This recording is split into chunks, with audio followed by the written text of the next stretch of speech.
gentlemen, Mr. Chairman, Vice Chair, members of the committee. My name is Robert Strayton. I live in Chappaquiddick in Levittown, Massachusetts.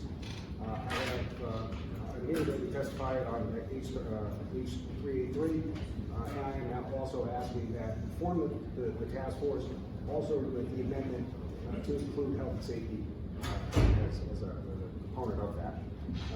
I have spent over 30 years in the telecommunications business.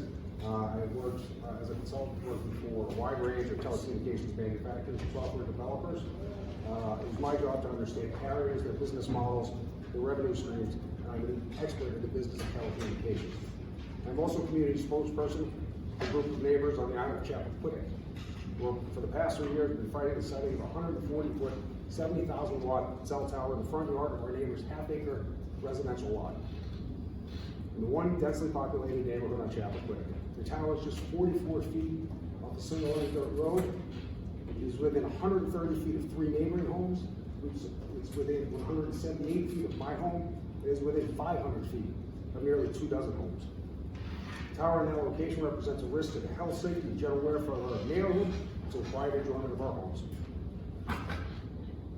We were operating under a law passed in 1996, prior to the advent of so many ubiquitous wireless technologies. Back in the 90s, when I was very active in my career, I can assure you, no one foresaw the explosion of the wireless technologies, nor quite frankly, was there a true understanding in the industry of the dangers posed by these multitude of microwave devices.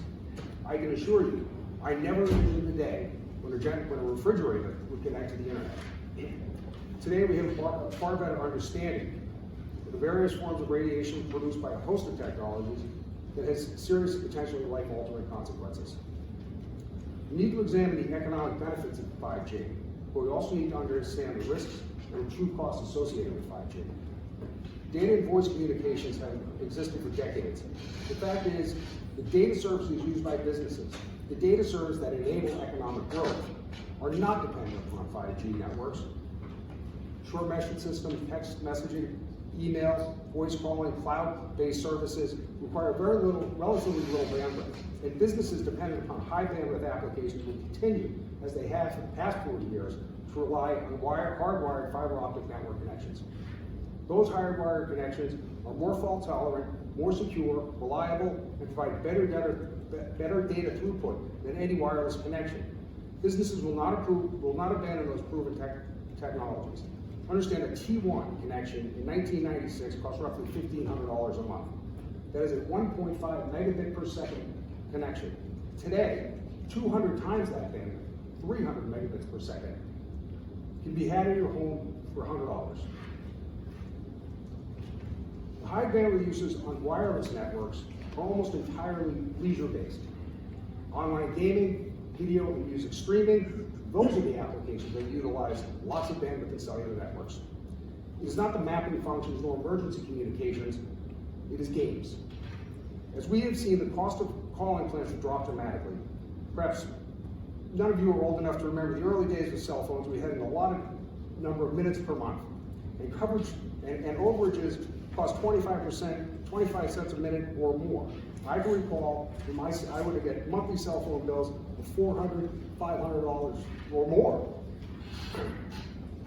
Those days are long gone, and with it not simply a revenue stream, but an entire business model. That is why you see companies like AT&T acquiring Time Warner, a content company, for $78 billion. AT&T needs the content to stream over its cellular networks to generate a revenue stream.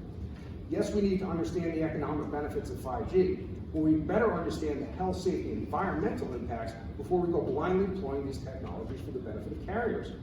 The gridlock in Washington, the inability of Washington to attend to the nation's welfare, makes it incumbent upon states to enact legislation to safeguard our communities. This is most important now, as carriers are seeking to nearly double the number of towers, and why a tower like the one at Chappaquiddick is such an important precedent for the carriers. It ticks all of the boxes of how any municipality could object to a tower, and it will be cited anytime any carrier anywhere runs into any opposition. All the easy sites for towers already have towers on them. Now carriers need to add towers or numerous small cell sites between those existing sites to enable 5G. In the absence of recognized science, in the absence of amendments to federal law, carriers are coming, and they are coming for your neighborhood, just like they came for mine. We need this commission. We need sound reasoned law that protects our neighborhoods and our communities. And we need legislation that local municipalities can use to protect the health, safety, and welfare of its citizens and the environment upon which we all depend.